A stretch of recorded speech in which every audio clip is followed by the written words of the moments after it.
ചരിത്രത്തിൽ കേട്ടുകേൾവിയില്ലാത്ത ചതിയാണ് മുഖ്യമന്ത്രി ശ്രീ പിണറായി വിജയനും CPMൻ്റെ നേതൃത്വവും ശ്രീ നവീൻ ബാബുവിൻ്റെ കുടുംബത്തോട് കാണിച്ചത്. പ്രത്യേക അന്വേഷണ സംഘം പൂർണ്ണമായിട്ടും ദിവ്യയെയും കലക്ടറെയും സംരക്ഷിക്കുന്ന രീതിയിലാണ് അന്വേഷണങ്ങൾ നടത്തിയത്. എല്ലാ തെളിവുകളും നശിപ്പിക്കാൻ ആവശ്യമായിട്ടുള്ള അന്വേഷണമാണ് പ്രത്യേക അന്വേഷണ സംഘം നടത്തിയത്. കേരളത്തിൻ്റെ പൊതുസമൂഹത്തിന് മുമ്പിൽ തങ്ങൾ നവീൻ ബാബുവിൻ്റെ കുടുംബത്തോടൊപ്പമാണ് എന്ന് വരുത്തി തീർക്കാനുള്ള ഒരു നാടകമാണ് ഈ ദിവസങ്ങളിലെല്ലാം ഇവിടെ അരങ്ങേറിയത്. പത്തനംതിട്ടയിലെ CPMൻ്റെ നേതൃത്വവും ഇവിടുത്തെ പ്രാദേശിക നേതൃത്വവുമെല്ലാം ഈ കുടുംബത്തോടൊപ്പം ഞങ്ങൾ ഉറച്ചു നിൽക്കുന്നുവെന്നുള്ള ഒരു പ്രതീതി സൃഷ്ടിക്കാൻ വേണ്ടി മാത്രമാണ് ഇതെല്ലാം നടത്തിയത്.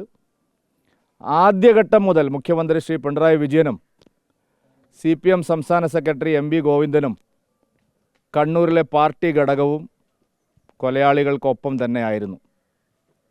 PP ദിവ്യയോടും അവരെ അനുകൂലിക്കുന്നവരോടൊപ്പവും നിൽക്കുന്ന സമീപനമാണ് ആദ്യഘട്ടം മുതൽ അവർ സ്വീകരിച്ചത്.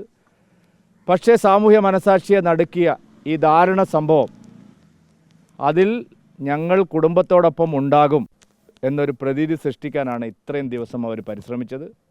ഇപ്പോൾ ആ കുടുംബത്തിന് എല്ലാ കാര്യങ്ങളും ബോധ്യമായിട്ടുണ്ട്. അതുകൊണ്ടാണ് അവർ അവസാനത്തെ ഒരു ആശ്രയം എന്നുള്ള നിലയിൽ ബഹുമാനപ്പെട്ട ഹൈക്കോടതിയെ സമീപിക്കുന്നത്. നീതിപീഠം തീർച്ചയായിട്ടും കണ്ണു തുറക്കും എന്നുള്ള പ്രതീക്ഷയാണ് അവർക്കുള്ളത്. ഈ കേസിൻ്റെ സത്യാവസ്ഥ പുറത്തു വരാൻ CBI അന്വേഷണം വേണമെന്നാണ് അവർ ആഗ്രഹിക്കുന്നത്. അതിനുവേണ്ടിയുള്ള നിയമ നടപടിക്കാണ് അവർ പോയിരിക്കുന്നത്.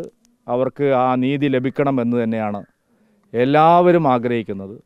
അതുകൊണ്ട് ഈ ഒരു പ്രത്യേക സാഹചര്യത്തിൽ ഇത്രയും കാലം അവരെ വഞ്ചിച്ച സർക്കാരും മുഖ്യമന്ത്രിയും CPMും എല്ലാം നടത്തിയ കള്ളക്കളികൾ അവർക്ക് ബോധ്യമായതുകൊണ്ടാണ് ഞങ്ങൾ വീണ്ടും അവരെ വന്ന് കണ്ടത്.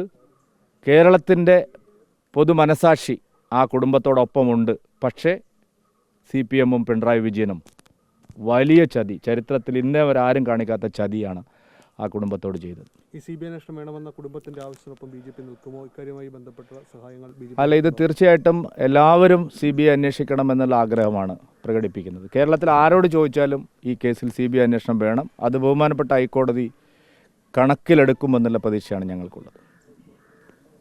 മറ്റൊരു കാര്യം, ഉപതെരഞ്ഞെടുപ്പുമായി ബന്ധപ്പെട്ടാണ് പാലക്കാട് ഒരു വിഭാഗം BJPയുടെ കൗൺസിലർമാർ ഒരു വിഭാഗം പാർട്ടി വിടുന്നു. സന്ദീപ് വാര്യർ അടക്കമുള്ള കോൺഗ്രസിൻ്റെ ആളുകൾ അവരെ സ്വാഗതം ചെയ്യും. ഒരു കാര്യം ഞാൻ അർത്ഥശങ്കക്കിടയില്ലാത്ത വിധം വ്യക്തമാക്കാം. പാലക്കാട് ഉപതെരഞ്ഞെടുപ്പിൻ്റെ മറവിൽ നൂറുകണക്കിന് ബലിദാനികൾ ജീവൻ നൽകി പടുത്തുയർത്തിയ ഒരു മഹാപ്രസ്ഥാനത്തെ കരിവാരിത്തേക്കാൻ കഴിഞ്ഞ 3-4 ദിവസങ്ങളായി മാധ്യമങ്ങൾ നടത്തുന്ന ശ്രമത്തിന് ഒരു തരത്തിലും അംഗീകരിക്കില്ല. അത്തരം നെറികേടുകൾ കാണിച്ച ഒരുത്തനെയും വെറുതെ വിടുകയുമില്ല. കേരളത്തിലെ മാധ്യമപ്രവർത്തകരോടാണ് ഒരു മഹാപ്രസ്ഥാനത്തെ അപമാനിക്കാൻ, പൊതുസമൂഹത്തിൽ അപകീർത്തിപ്പെടുത്താൻ ശ്രമിച്ച ഒരു മാധ്യമപ്രവർത്തകനെയും വെറുതെ വിടില്ല. അതിലൊരു സംശയവും നിങ്ങൾക്ക് വേണ്ട. കേരളത്തിലെ പല ജില്ലകളിലും ഞാൻ പറഞ്ഞല്ലോ, കള്ള വാർത്തകൾ കൊടുക്കുകയും അത് പ്രചരിപ്പിക്കുകയും ചെയ്തവർ ഏത് കൊമ്പത്തിരിക്കുന്നവരായാലും അവരെ ശരിയായ നിലയിൽ തന്നെ കൈകാര്യം ചെയ്യും.